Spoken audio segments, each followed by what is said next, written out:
You're listening to the Cinemental Podcast. Shall we begin? Welcome back to the Cinemental Podcast, where we discuss mental health in cinema, television, and popular culture, and how it is portrayed. What did they get right? What did they get wrong? And what should you know about mental health?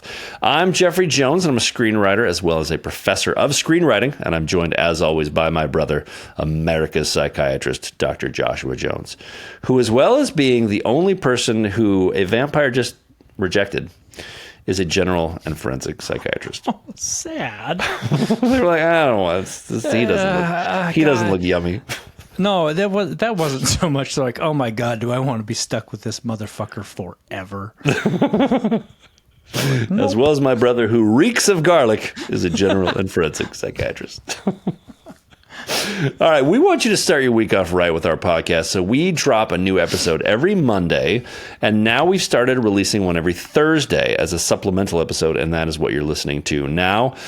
You can listen to us wherever you get your podcasts, or you can watch our hottest and spiciest clips on YouTube.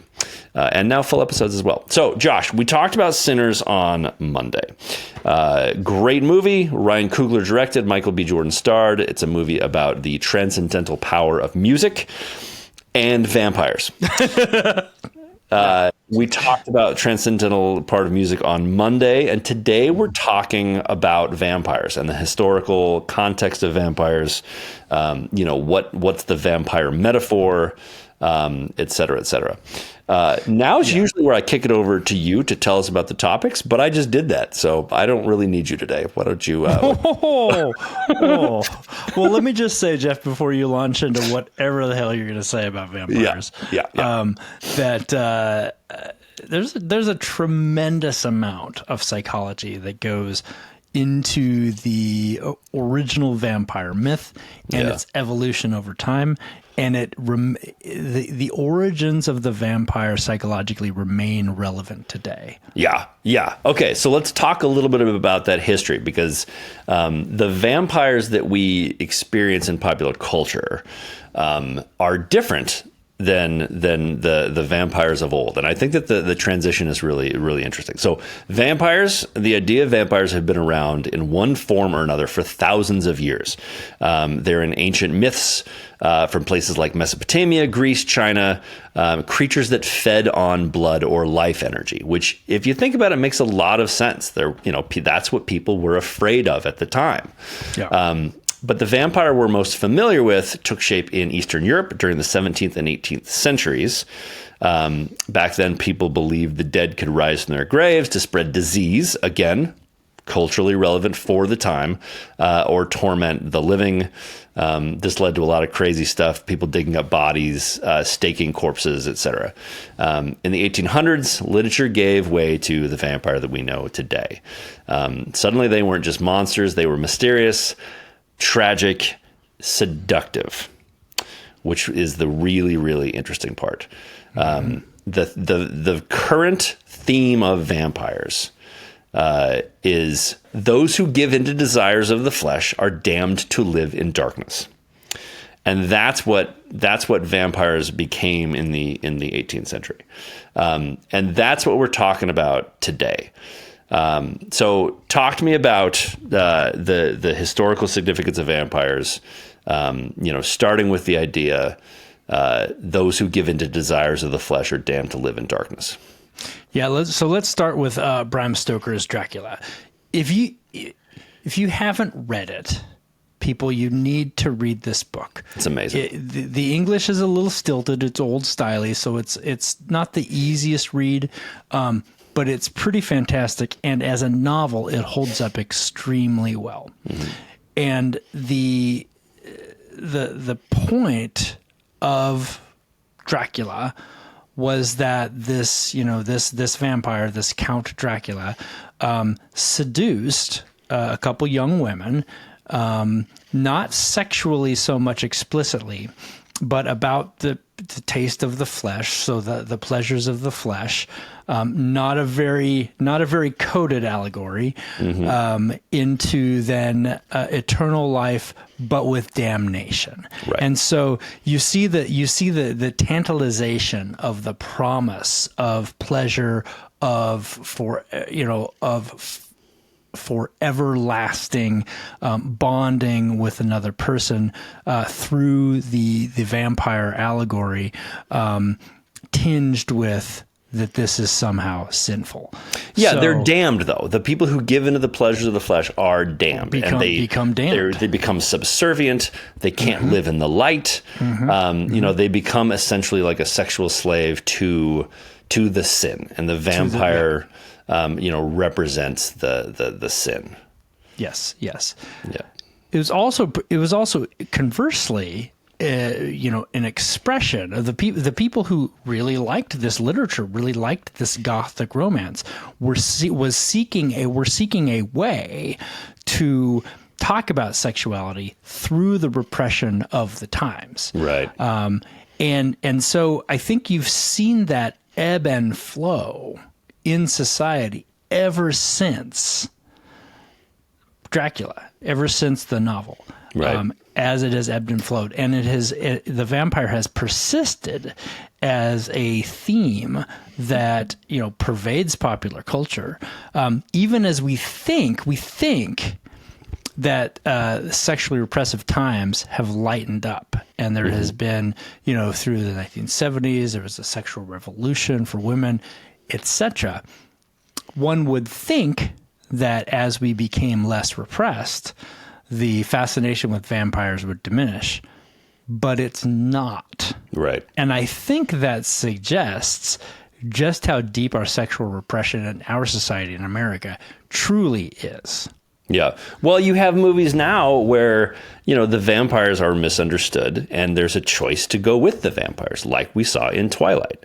Yeah. So there is this, the idea of, obviously vampires are bad, but the idea of being more free sexually isn't bad. And so, we're seeing vampires who are more misunderstood than they were in previous times where they were just evil. And I think that that's a really, interesting change. This movie was Jim, not one of those. The vampires were just bad and sinners, but they also were representing more than sex. They were representing racism. Yeah, well, let me back up just a second, because I'm going to challenge you about how in our modern portrayal of vampires, such as in Twilight, choosing that sexual freedom is good. It still comes with the cost. So I will say Herpes? that you become, Syphilis. What cost are we talking about here? The high five, HIV? If Bella was going to choose to go with Edward, then she was going to have to give up her family. Don't pretend like you've seen Twilight. Jeff, I actually have prescribed reading the Twilight books to some middle-aged men who are trying to understand what their teenage daughters are going Are you serious? Absolutely. That's amazing. It is a pretty good portrayal of the heart-wrenching love that teenage girls have in their angst-ridden attempts to try to bond with somebody. So while other doctors are out there just slinging Adderall and Lexapro, you're out there slinging classical music and Twilight? I sling plenty of medications as well, but the point is I think it's pretty. I actually think please, it's pretty instructive. Nobody just take out the clip of Josh saying I sling drugs, because that was in response to me. I see the landmine sometimes, Josh. I don't want you to get caught up in what. It's fine. I mean, whatever. I mean, I say motherfucker enough times on this podcast that will cancel me. Do you swear in therapy? I have. It can be a very good tool to align just with connect. somebody. Yeah, to connect with somebody when used very surgically. Yeah. You that makes have sense. to know your audience. Yeah, and I will never swear unless somebody else has sworn first. Oh, interesting. And see, what's interesting is, screenwriter versus doctor. I always swear first in my class because it's a writing class and I want students to know it's okay. So I will often cross the line that I want them to cross. But you can't say, hey, it's okay to cross lines. because nobody's going to, because they don't really know where the line is. So I show them where the line is by crossing things that they're like, oh, shoot. And then now all of a sudden, students will swear and all the things, and, but it's a way for me to get them to know what the boundaries are, so that they can, do their best job of writing. But I think that's an interesting difference between our professions. That's the only difference. That is it, folks. That is the difference. I'm slinging plot lines. You're slinging Twilight. It's the timing of the curse words. That is the only difference between screenwriting and psychiatry. Oh, good times. Okay, so let's talk more about sex and stuff. And vampires. Okay, so tying it back to this movie though, Josh, because vampires, again, as a reminder, those who give in to desires of the flesh are damned to live in darkness. That's the theme of vampires. Tying it back to this movie a little bit, there was a bit of a criticism of this movie where the sex in Sinners was a little gratuitous. And people were like, ooh, how did they do that? And there was talk about, like, did they get an intimacy coordinator and all these things. I completely disagree that it was gratuitous, because good sex scenes in movies push the plot forward, push the story forward. Yeah. And every main character had a sex scene. And the purpose of that was to show that it wasn't the bad guys who were having sex. It was the bad guys who were the ones who had hate in their hearts. So, whether they were just like randomly having sex, which they really weren't, they really cared. Every character cared about the person they were having sex with. But it wasn't, the bad guys weren't the ones having sex. The bad guys were the ones who had hate in their hearts. And so thematically, to take the vampire myth and spin it, let's show people giving into the pleasures of the flesh as the good guys. So in a way, you needed the sex scenes in order to tell that story. And so sex scenes can work when they're part of the story. So I completely disagree that the sex scenes in Sinners were at all gratuitous. I thought that they were well done. I thought they were tastefully done. And I thought that they were important to the story. Yeah, I agree with you. I think that I think they did move the story along. I think they helped develop each of the characters. And I hadn't thought about that, Jeff, but yeah, you took the sex out of the vampire. That's right. With the exception of the Haley Steinfeld moment. Yeah, the Haley Steinfeld moment, and that was more traditionally, I think, a vampire. A vampire moment, a vampire movie. Well, you had to show that white chicks are just bloodsuckers. You had to have that moment in there. Yeah.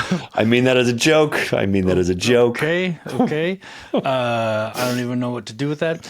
Is it, God, I will say that it is just absolutely showcases our dynamic as brothers, that the only thing I've been able to think about during this whole time is you said, every one of the main characters had sex, and the only thing I can think of is not the main vampire, Jeff. You missed that one. You were wrong. Yeah, all the protagonists had sex. Okay. But that's not what you said, Jeff. That's not what you said. Oh boy, this is a brother moment right here. I know. I'm not proud of it either. I too wish it wasn't happening. This is not at all the right time to tell the story, but I just was reminded of the letter of the law with Dad. Or no, not the letter of the law, but pushing the envelope. Yeah, our dad got really mad at us in a car once, and he was like, "You two are really pushing the envelope." And there just happened to be an envelope in the car. And so I just started pushing it. I was like, "Dad, what am I doing?" Pushing the envelope. And I've never seen a man turn so fast from anger to just like glee. And then we just started pushing everything. We're pushing everything. The dad, pushing the car seat. What am I doing? I'm pushing the fruit snacks. Hey Dad, what am I doing? Pushing the envelope. Oh, good times. All right. So there's more stuff we can cover when it comes to vampires. But Jeff, I'm betting that we will cover another vampire movie sometime. We will.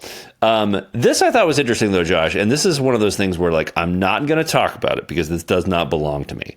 But they mention hoodoo, which I thought was really interesting. And the main woman who practiced hoodoo at some point says, "Oh, this is not hoodoo. These are vampires." But I thought that was interesting because I had never been exposed to hoodoo before. And so, this is the straight off a Google definition. But people who practice hoodoo, it was a way of connecting to the past. It was a way for people to, get in touch with loved ones who they had been connected to in the past. Yep. That is a white guy's Google search about what hoodoo is. Yep. The reason I bring it up, though, is because I thought it was really interesting that some of the backlash for this movie came from Christians and how anti-Christian it was, because there was stuff like hoodoo in it and, so much sex. I don't understand why Christians are criticizing a fucking vampire movie in the first place. But like, Christianity has just gotten so bastardized in the media, in what's going on right now. Like, Christianity is just, they're not having a good day, in terms of their belief. I am very kind of anti-Christian right now, but the fact that they had any sort of issue with this movie because it was a freaking vampire movie. Get over yourselves. Look, let me walk your comments back a little bit. I don't have to for you. You can do that yourself. Yes, some vocal, super right-wing Christians had a problem with this. 99.5% of Christians, I'm sure, did not. But they did portray hoodoo, not to be confused with voodoo, and I think maybe that's some of the issue. Is hoodoo is not voodoo; it's a separate thing. Right. So I don't know. If you have a problem with this movie, get over yourself. It's art. I don't know what to tell you. I don't know what to tell you. And it wasn't even that subversive when it came to Christianity. Like, vampires be bad. What else do you want? Right. Vampires be bad. Vampires are bad. Racism is bad. What's your issue? Yeah.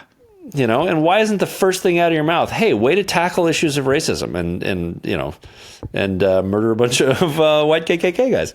I think I had an extra K there. I went too nuts on the Ks. Anyway, so that was a weird thing for me. That's sort of apropos of nothing. Josh, other stuff you want to talk about when it comes to vampires? Jeff will have lots of other opportunities to do it. I think we did this movie good service. I loved it. I absolutely loved it. I can't wait for more Ryan Coogler movies. Can't wait for more Michael B. Jordan movies. It was just great. Yeah, Michael B. Jordan is steadily becoming one of those actors where I will see anything he's in, because he's not just a movie star. He's putting in the work. I was so impressed with the work that he did in terms of studying twins in order to really portray this character. He's legit. He's the real deal. When it comes to he's going to be a superstar, and I think he wants it. And I think he's a superstar. He's a superstar now. Well, I'm saying time will tell as to whether he's a global box office like Tom Cruise. You got to get into your 50s before you're proven that that you had that kind of career. I think he will have that kind of career. I think he'll go. There was a great story about Brad Pitt that I don't think I've ever told in this podcast, but I used to represent a client who worked with Brad Pitt early in his career. And it was back when he was sort of a douchebag, and he would come to set and he thought he was kind of too big for his britches. And he came to this client of mine and was like, "Why does everyone hate me?" And she said, "It's because you're not treating this with respect. You don't understand because you're the star. You don't understand that there are 50 people here whose lives are depending on this being a success, and you're treating this like it ain't no thing. And so you're not giving the proper respect to the massive amount of work that's being done." And he came to her and said, "I want to do this right. I want to do this forever." and trained with her and learned what it really meant to be an actor, not just a star.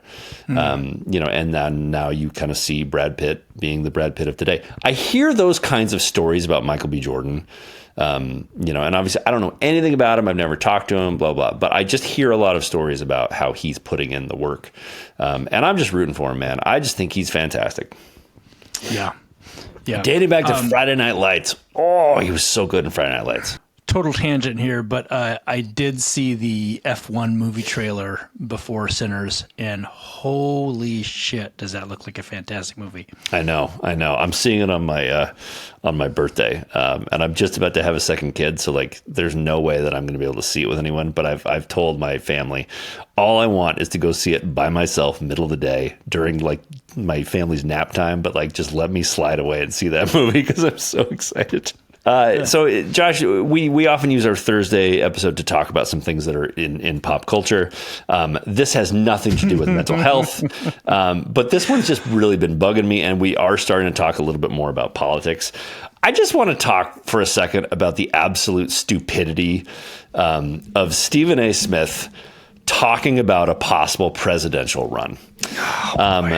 And I understand that Trump has massively lowered the bar on who should be president. But we have got to get out of this mentality that anybody can be president. There are a set of skills that you need to be able to do that job.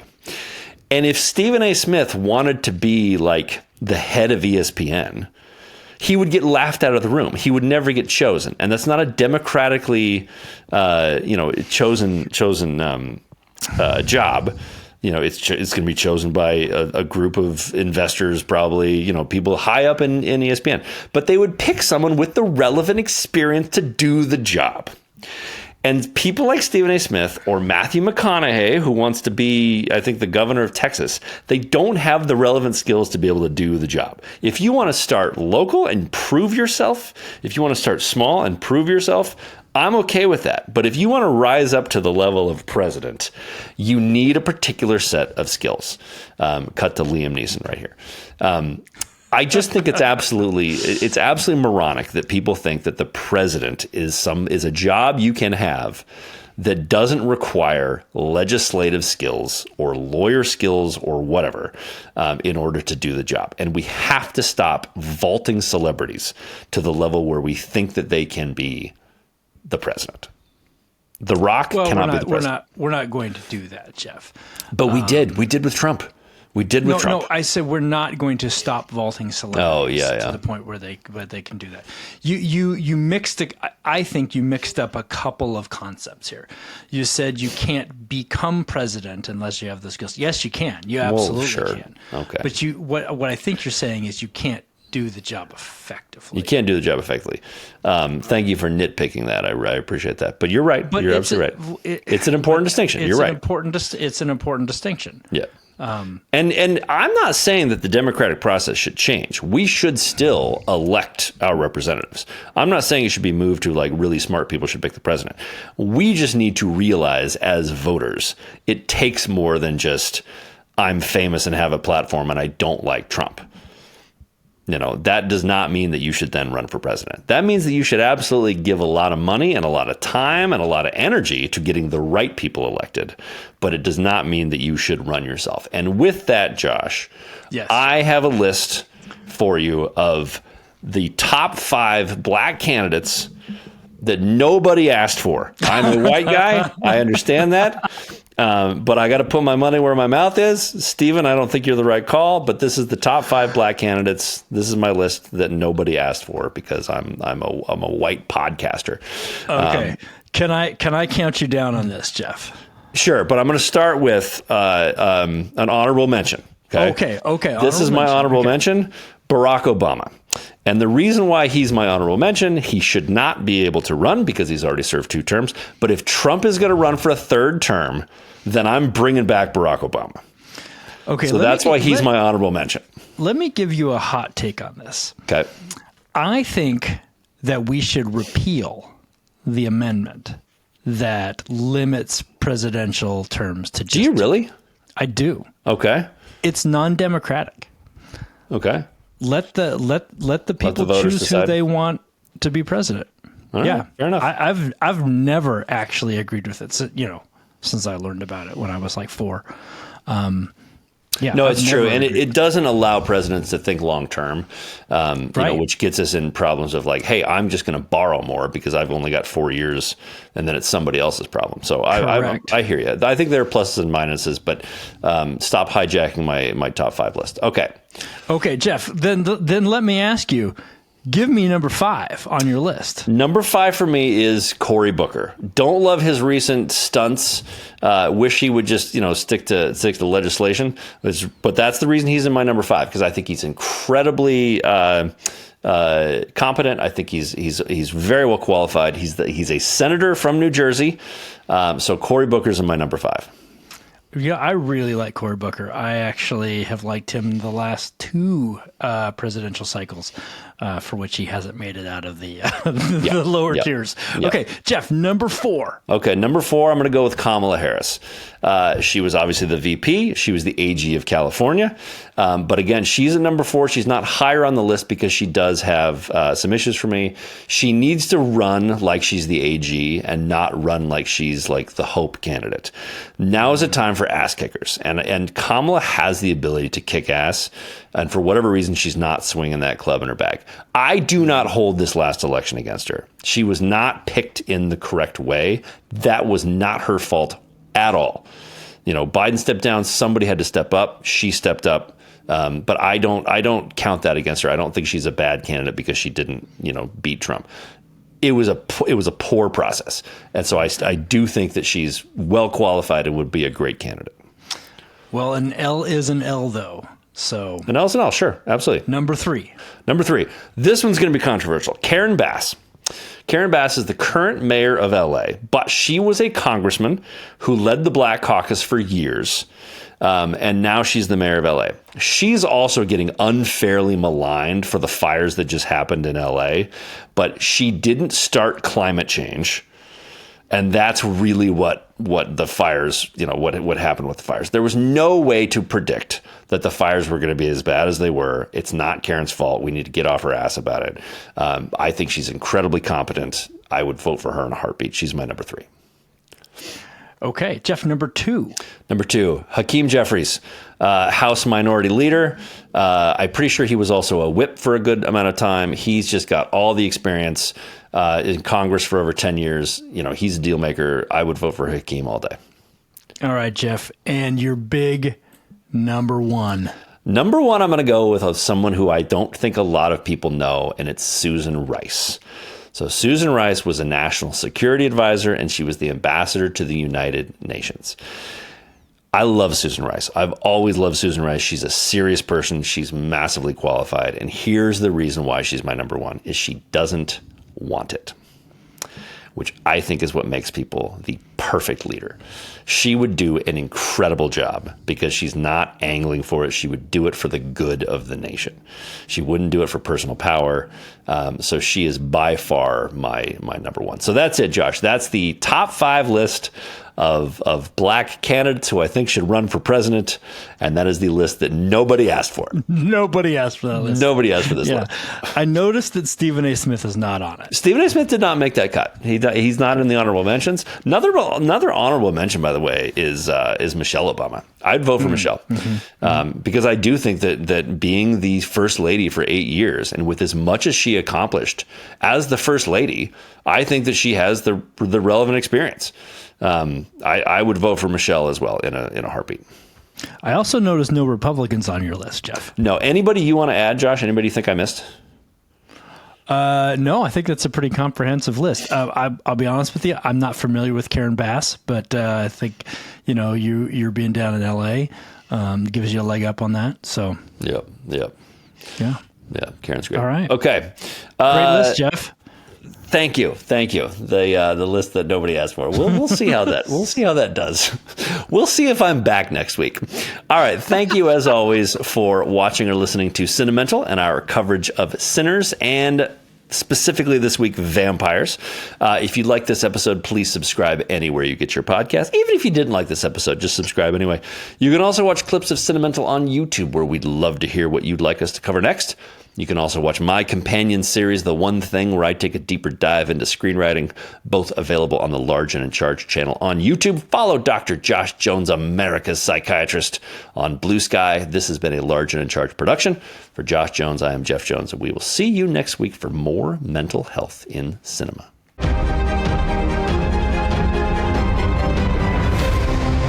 I want you to hit me as hard as you can.